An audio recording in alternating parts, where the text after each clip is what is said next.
Hi, everyone, and welcome to another edition of Coffee and Conversation right here on Yachting International Radio. My name is Rita. I am your host, and I am joined today by Amit out of Shanghai, China. How are you? Ni hao, as they say in China. So ni hao, Riha, and hi, I'm. It's a pleasure to be with speaking to you. Ni hao. I had to try it too, right? You had to. You had to. You are the Senior Vice President of Sales of Asia Pacific Dole Group, which is a German company. You have actually been working out of China yourself, your wife, and your family for 10 years now. That's correct.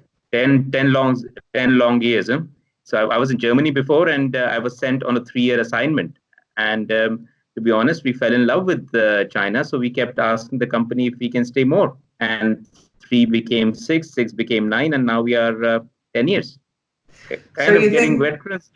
this is going to be your the home base then for the foreseeable future?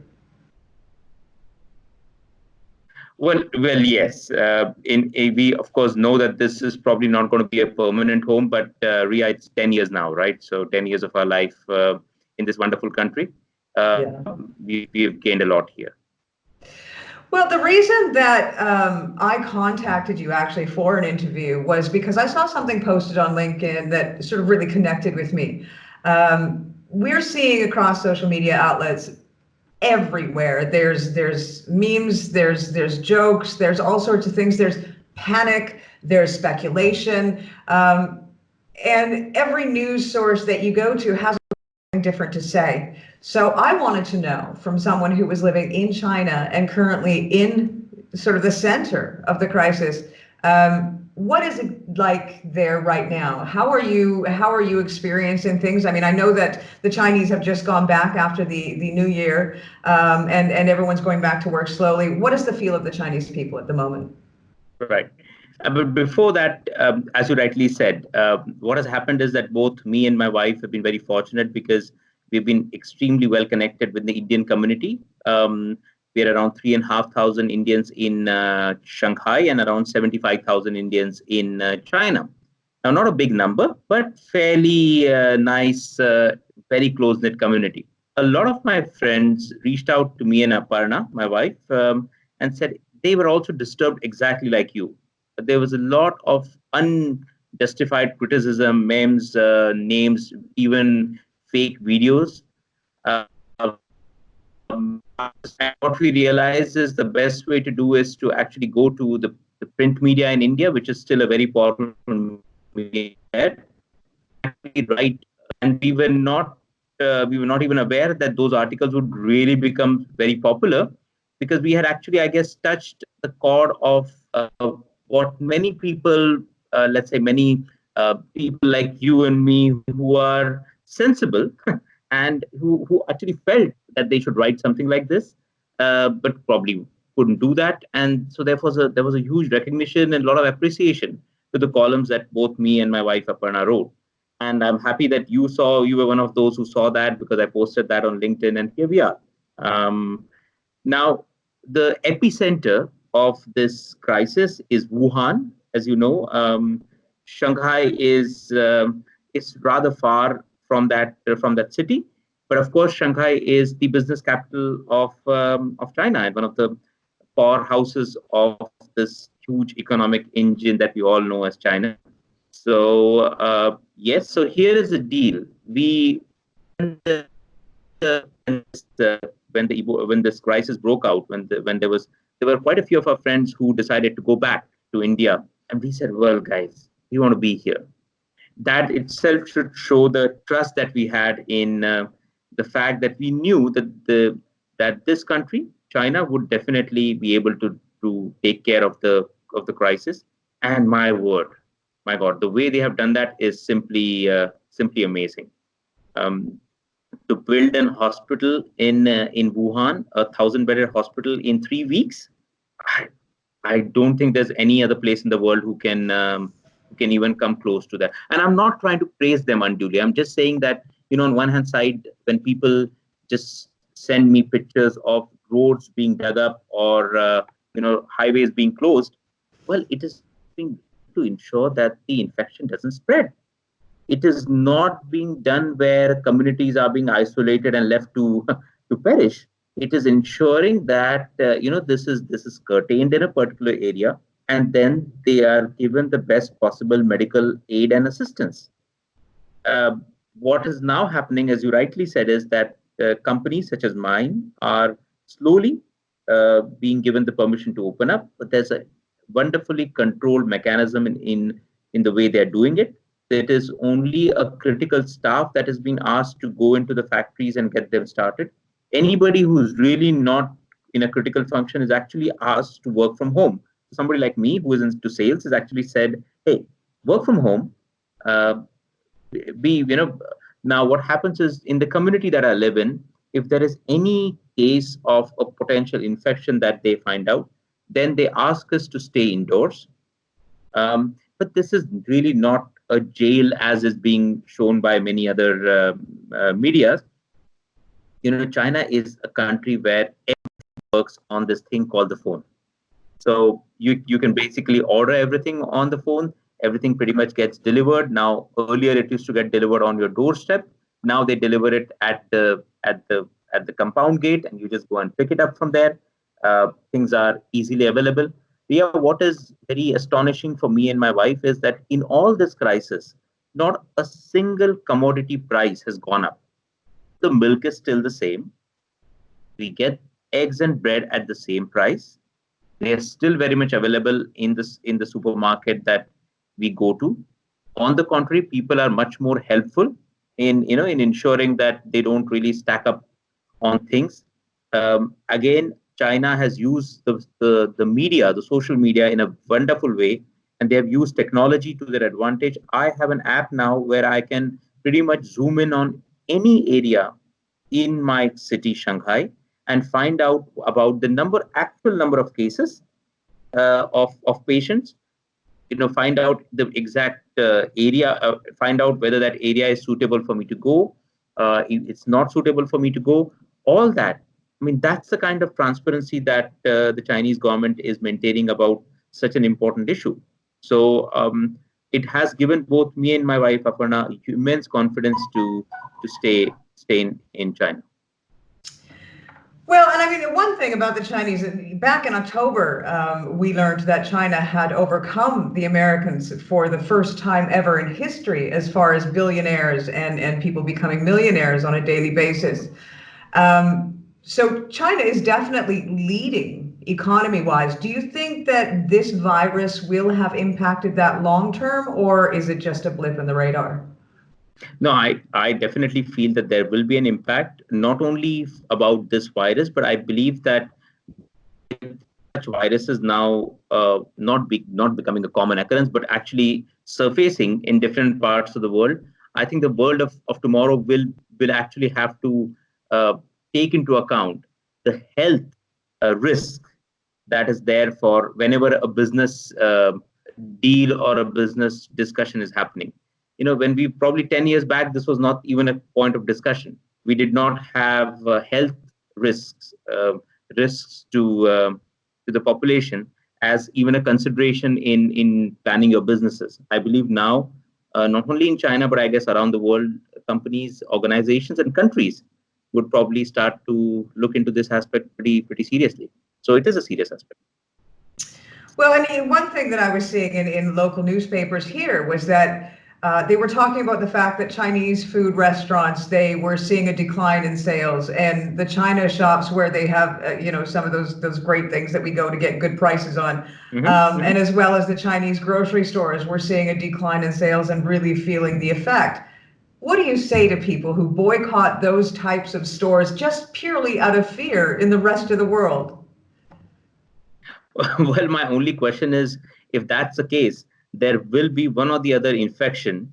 I just read, and I come from a family of doctors, so I just read something that, look, there are more people who die out of common flu than the number of people who are unfortunately being dead because of this particular virus. So if that is how we start to evaluate things, then I guess we should all be just staying at home and not going anywhere else and not buying anything from any place, and start growing our own vegetables, because common flu is probably everywhere in every country or on every city of the world. We cannot have that myopic view of life and people and communities. I really feel pity for those people who do that. I think the Darwin Awards would be appropriate in that case. Absolutely. But I mean, it is true because people, I don't understand it myself. It's happening, and it's happening straight across the globe. And it's as you said. I think the mortality rate is something like 2.2% with this coronavirus, whereas the SARS virus back in 2003, which was quite a large global epidemic as well, with the World Health Organization, declaring an emergency as well. That was something like 18%, wasn't it? Mortality rate. That is true. That's a much higher mortality rate there. And I don't remember that in that case, there was this kind of a segregation, this kind of, as you said, racial profiling, which we see now. Yes. So for me, that is really something which upsets me. I don't see a need for doing that. I actually see a need for countries to come out more strongly in support of China, and just even sometimes just lending that emotional bond of support is sometimes all that a country like China needs. I don't think isolation is any way good for any country in which is in crisis.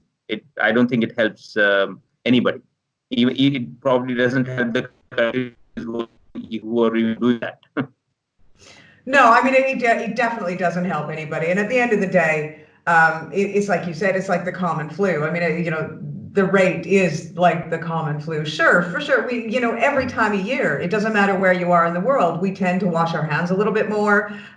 We tend to be careful when someone is sneezing in front of us, because when the weather changes, we do tend to get flus and runny noses, and the rest of it is just part of the season. But for some reason, this virus has started to evoke images in people's heads for the simple fact of where it came from, I think. Yeah, yeah, exactly. No, and I think, Ria, one thing is true. I think neither of us are trying to trivialize this thing. It is serious. I mean, anything that is taking lives away, anything that is Yes. pushing communities into the kind of things that we see happening is something very, very serious. It's critical. So definitely, there's no reason for you and me to try to trivialize it and compare it vis-a-vis a common flu. I think that is not the point. I believe the reason for all this is again China, because it has originated in China. Because till today, humanity has not been able to pinpoint precisely the reason for the cause of this particular virus. And I don't need to even repeat that the various conspiracy theories that are being propagated about where this virus has started and the reasons for that. And I believe that has added to the fervor of this whole thing getting into even everybody having an opinion about it, rather than looking at the facts and really looking at data. So, as far as the facts, then, what is the consensus in China? Have they figured out exactly where this virus came from, aside from that marketplace, but they don't know exactly where it came from? I believe that what I see, at least with my Chinese friends, is that there is right now not too much of discussion, and that in that way China is really different and unique. That people are firstly very focused on, hey, let's find a solution first. Yeah. We have a government who would definitely get to the bottom of this. There's a huge amount of, let's say, trust on the mechanisms working. Mechanisms are being put in place to ensure. So right now, initially for the first few days, I must confess there was a lot of panic. There was panic amongst quite a few friends. I happened to speak to a few friends. Then after that, in a week later in Wuhan, and there was a lot of. I was surprised with the lack of, let's say, crisis in their voices. They were like, yeah, things are of course still critical, but we see hope, we see improvement. No, we are, food is pretty much here. And they were even joking that, hey, look, because I'm being grounded at my home, I have picked up on my table tennis. I have become much better in mahjong, which is Yep. their local thing. So, and there, this is a person who is in Wuhan, who is in the epicenter of this whole crisis, and being very rational about it. Then why should somebody in Delhi or Bombay or New York be hysteric? That's the whole point. Is what we are. I think both of us are agreeing on that point. That's the whole crux of the discussion. Do you think it's possible that it's a result of the growth of social media on so many different platforms and the ability for whether it be true news or fake news to travel in a millisecond around the world? Absolutely, well said. I mean, if we look at SARS versus this particular virus, I think we can easily attribute it to that one particular thing you mentioned, the explosion of Yeah. social media around the world in the last 5 to 10 years. It's crazy now. So and that's the world we live in now. Well, and I think as well too, just from a personal sort of side effect, because I am on social media 18 hours a day, unfortunately. Um, but I think when you come to social media and media in general, 10 years ago it was more factual based. And I think now it's more about selling copies or selling likes or finding likes. So it becomes more sensationalized as a And result to that's gain more coverage. exactly. I think sensationalization sells. That's Yes. as simple as that, and it sells across the world. So Yeah. if you make a story very simple and want to say it in the most honest way, I think there will be very few takers to that. So and that's the world we all live in now. That's such a shame, because yeah, you end up having all sorts of false and freaking out a lot of people that don't necessarily need to be scared. Yeah, absolutely. Well, you know what? I thank you very much. I would like to ask you what you think everybody out there could do, because I'm going to send this out on all my social media contacts. What you request from people out there to do, and how they can help, China grow from this experience. No, I think the first thing we'll all agree is that we should stop just forwarding messages and videos and things which we are obviously not sure about the content. That Yeah. really is something which we can help. I think there should definitely be more and more countries coming forward with providing simple things like masks. There is clearly something which China would pretty much help, and that would be a great thing to do. Um, you know that a lot of countries have shut down their airlines, and I'm Yeah. sure that those would at some stage be started. That has also led to a little bit of panic situation amongst people all around the world, where of course when an airline gets when flights are not operating from and within China, then becomes a little bit of a challenge. So those are some simple things. But for me, I think, as I said, what me and my wife Aparna have pledged to do is to spread the awareness amongst people that look, let's just stop forwarding fake news. If there's a video that you're not sure 100% about, please don't forward it. That can be the least things. That's the least we can do, and that itself would be a great help for our brothers and sisters in China. Well, and I mean, not only that, it would help the brothers and sisters in other countries as well that just happen to be Chinese from all accounts and purposes, because I think it has definitely grown to a point where people think just because you're of a certain ethnicity that everything around you is an infectious zone. And that is completely crazy, but Yeah, that's what this has been building into, is creating this fear of a certain race of people just because there happens to be this virus. And yes, it's a serious virus, and yes, it is, it's not killing people, but I mean it is killing people, but not, compared to those that are infected, you that's true. know we just all need to have to wake up a little bit and look at things with a bit more reality, I do believe. Ria, it was such a pleasure speaking to you. You've got It a was a great pleasure to command have you as well. and you really know how to get people to talk. So kudos to you. Well, thank you, Amit, again for your time. You were the Senior Vice President, Sales out of Asia Pacific Dolo Group, out of Shanghai, China. I really appreciate your time, and continue to be healthy, continue to do your job from where you are. And yeah, please feel free to come back anytime and give us an update on the things that are happening in China. Would Would love to. And as they say, ni hao and sheshe. Ni Zai hao, chen. xie Zai xie. chen. Zai chen is bye Thank you, bye. Thank you, everyone, for tuning in for another episode of Coffee and Conversation right here on Yachting International Radio. Stay tuned for more episodes.